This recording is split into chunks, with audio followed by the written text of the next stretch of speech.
Creek ഹാർബറിൻ്റെ evening view ആണ് നമ്മളിപ്പോൾ കണ്ടുകൊണ്ടിരിക്കുന്നത്.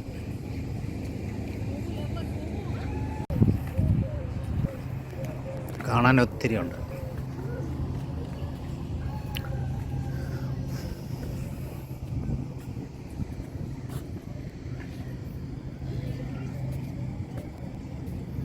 സൂര്യാസ്തമന സമയം.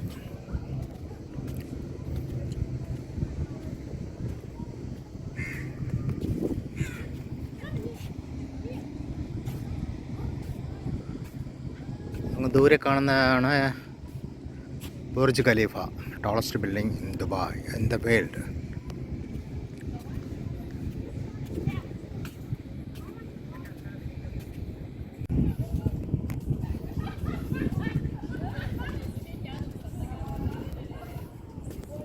ഈവനിങ്ങിൽ ഉള്ള ടൂറിസ്റ്റുകളൊക്കെ വന്നുകൊണ്ടിരിക്കുന്നതേ ഉള്ളൂ. ബോട്ടിംഗ് ഉണ്ട്, ഒത്തിരി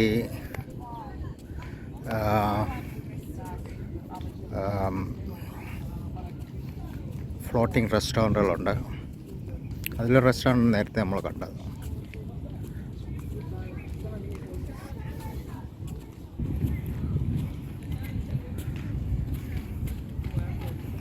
എല്ലാം ഫ്രീ ഹോൾഡ് പ്രോപ്പർട്ടീസാണ്. നമ്മൾ ഒരു 4 കോടി മിനിമം ഉണ്ടെങ്കിൽ വാങ്ങാൻ പറ്റുന്ന പ്രോപ്പർട്ടികളാണ്. 4 കോടി മുതൽ ഒരു 10 കോടി 20 കോടി 30 കോടി രൂപ വരെ ഇതിന് വാല്യൂ ഉണ്ട്.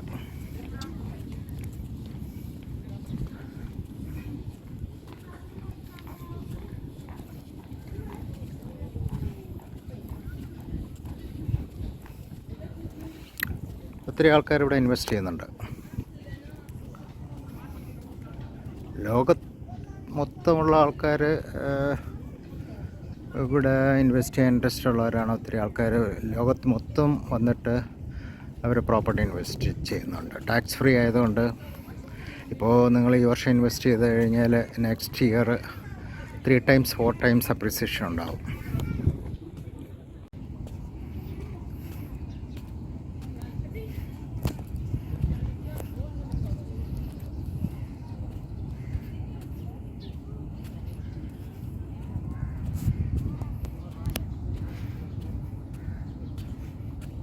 ഇവിടെ നിന്ന് ദുബായിയുടെ പല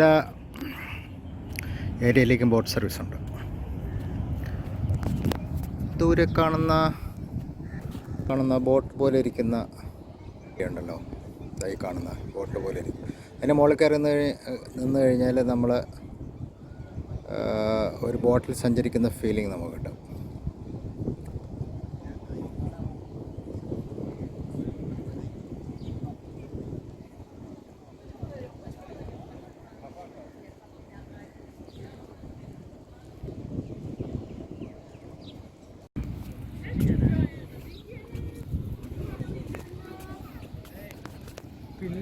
ഇതിൻ്റെ ഒരു അഡ്വാൻറ്റേജ് അതാണ്, നമുക്ക് വളരെ പെട്ടെന്ന് തന്നെ നാട്ടിലെത്താൻ പറ്റും. അതുകൊണ്ട് തന്നെ ഒത്തിരി മലയാളികൾ ഇവിടെ ഇൻവെസ്റ്റ് ചെയ്യുന്നുണ്ട്, വീട് വാങ്ങിക്കുന്നുണ്ട്. പിന്നെ ബിസിനസ് ചെയ്യാൻ ഇതുപോലൊരു ബെസ്റ്റ് സപ്പോർട്ടുള്ള രാജ്യം വേറെ ഇല്ല. ലീഗൽ ഫോർമാലിറ്റീസ് വളരെ ഈസിയാണ്. പിന്നെ സമരങ്ങളില്ല, രാഷ്ട്രീയ ഇടപെടലുകളില്ല. ഇതാണ് റെൻ്റ്, അത് കൊടുക്കുക, ബിസിനസ് ചെയ്യുക, ഇൻവെസ്റ്റ് ചെയ്യുക, ഒരു തലവേദനയില്ല.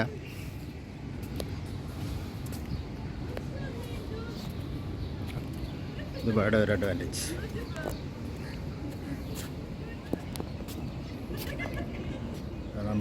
ബോട്ട് ജെട്ടി,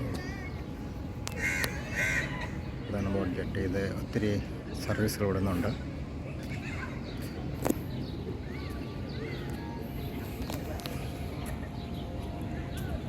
ജോലി ചെയ്യാൻ ഏറ്റവും ബെസ്റ്റ് പ്ലേസ് ആണെന്ന് വേണമെങ്കിൽ പറയാം. എൻ്റെ 25 വർഷത്തെ അനുഭവം കൊണ്ട് ഞാൻ പറയുന്നെങ്കിൽ ജോലി ചെയ്യാനും ബിസിനസ് ചെയ്യാനും ഏറ്റവും ബെസ്റ്റ് സ്ഥലം.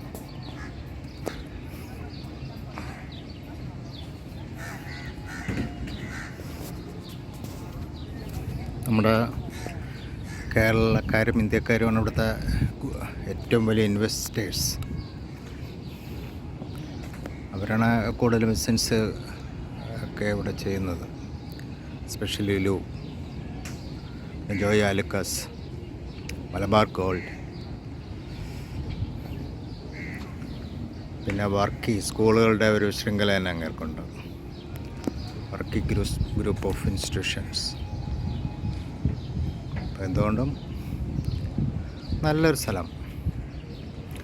അപ്പം ഈ ബിൽഡിങ്ങൊന്നും ഞാൻ ഏകദേശം ഒരു 10 വർഷം ആയിട്ട് ഉള്ള 10 വർഷം താഴെ ആയിട്ടുള്ള ഈ ബിൽഡിങ്ങെല്ലാം വന്നിട്ട്. ഞാൻ വരുന്ന സമയത്തൊക്കെ ഈ ബിൽഡിങ്ങൊന്നും ഇല്ല. ഇവിടെയൊക്കെ ആരും വരാത്ത സ്ഥലമായിരുന്നു. ഈ ക്രീക്കൊക്കെ തന്നെ ഗവൺമെൻറ് ഈ കടലിങ്ങനെ വെട്ടി ഇതിനകത്തോട്ട് കയറ്റി വിട്ട് ക്രീക്കാക്കി എടുത്തതാണ്. ഇനിയിപ്പോൾ ഇവിടെ ഒത്തിരി ബിൽഡിങ്ങൾ, ഇപ്പോൾ എല്ലാം സീ വ്യൂ ആണ് അവർ ഉദ്ദേശിക്കുന്നത്. ബിൽഡിങ്ങിൻ്റെ ഫ്രണ്ടിൽ സീ കൊണ്ടുവരണം. പിന്നെ സൈലൻറ്റ് കടലല്ലേ, അത് വലിയ തിരമാലകളൊന്നും ഇല്ലല്ലോ. ഇതൊരു അഡ്വാൻറ്റേജാണ്. ധൈര്യം നിന്ന് വരുന്നൊരു ബോട്ടാണ് അതായി വന്നുകൊണ്ടിരിക്കുന്നത്, പാസഞ്ചർ ബോട്ട്.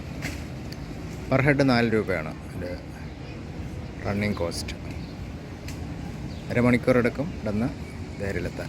മണിക്കൂർ വേണ്ട, 25 ഓക്കെ, അത്രയും എടുക്കും. KFC ഉണ്ട്, പിസ്സ ഹട്ടുണ്ട്, അങ്ങനെ ഒത്തിരി ഇൻ്റർനാഷണൽ റെസ്റ്റോറൻറ്റുകളും ഇവിടെ ഉണ്ട്. വൈകുന്നേരം നല്ല തിരക്കായിരിക്കും. ഇപ്പോൾ ആൾക്കാർ ഇങ്ങനെ വന്നുകൊണ്ടിരിക്കുന്നേ ഉള്ളൂ. 10, 11, 12 രാത്രി 1 മണിയൊക്കെ ആകുമ്പോൾ ഒത്തിരി നല്ല തിരക്കായിരിക്കും.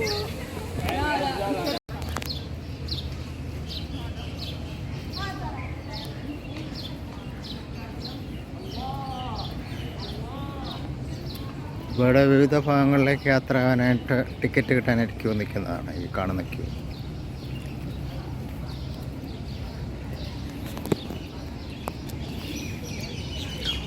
ബോട്ടിൽ കയറാനായിട്ട് ഉള്ള ക്യൂ ആണ് ഈ കാണുന്നത്.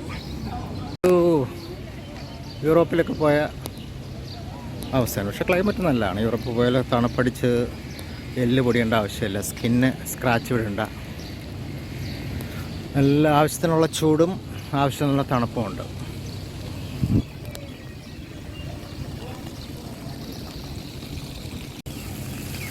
സൂര്യാസ്തമിക്കുന്നു. ഏകദേശം 6 മണിയായി.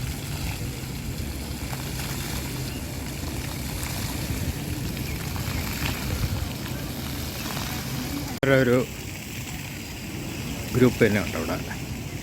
ഒത്തിരി ആൾക്കാർ ജോഗ് ചെയ്യാൻ വരുന്ന ഈ ഏരിയയിലാണ്. ഇവിടെ റെസിഡൻസി തന്നെയാണ് ജോഗ് ചെയ്യുന്നത്. വെളിയിൽ നിന്ന് വരുന്നവർ കുറവാണ്. വെളിയിൽ നിന്ന് കാണാൻ വരുന്ന ആൾക്കാരാണ് കൂടുതലും.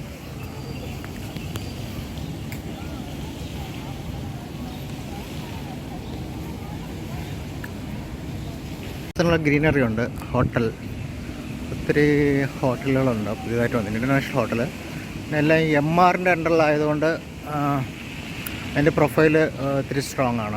അവർ പറയുന്ന രീതിയിൽ തന്നെയാണ് ഇവിടെ ഹോട്ടലെല്ലാം ചെയ്യേണ്ടത്. നമുക്കിഷ്ടം പോലെ ഹോട്ടലൊന്നും ചെയ്യാൻ പറ്റത്തില്ല. ആ ഡിസൈൻ അവർ പറയും, ആ ഡിസൈനിലല്ലാതെ വേറെ ഡിസൈൻ കൊണ്ടുവരാൻ പറ്റത്തില്ല. പിന്നെ റെൻറ്റ് നല്ല കോസ്റ്റ്ലിയാണ്, റെൻറ്റ് നല്ലതുണ്ട്. പക്ഷെ അതുപോലെ ബിസിനസ്സുണ്ട്. Indian restaurant